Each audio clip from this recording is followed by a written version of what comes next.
Վերջին տարիներին հանրային ուշադրության կենտրոնում հաճախ են հայտնվում իշխող քաղաքացիական պայմանագիր կուսակցության ներկայացուցիչների ծնողները, որոնց վարքագիծը հանրային լայն քննարկման թեմա է դառնում։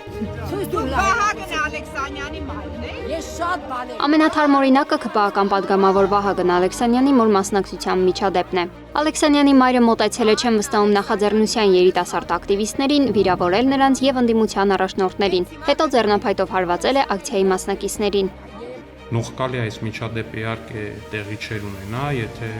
Տեղի ունեցածը մեկնաբանել է պատգամավորը, նա նշել է, որ ակցիա անող երիտասարդները փորձել են մորը համոզել, որ ստորագրի իրենց պահանջագրի տակ, իսկ երբ պարզել են, որ նա պատգամավորի մայրն է, շրջափակել են, ձայներ հանել եւ վիրավորել։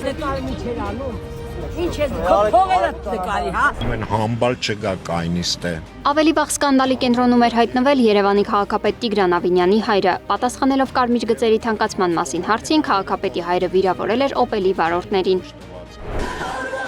2022 թվականին ազգային ժողովի նախագահ Ալեն Սիմոնյանի մայրը Մարինա Հովանիսյանը պատշգամբից թքել էր ցուցարարների ուղղությամբ եւ միջնամատ ցույց տվել։ Սիմոնյանը չէր հերքել, որ տարածված տեսանյութում իր մայրն է, ԱԺ նախագահն արդարացրել էր մոր վարքն ու նշել, որ այդպես նա պատասխանել է իրեն ուղղված վիրավորանքներին։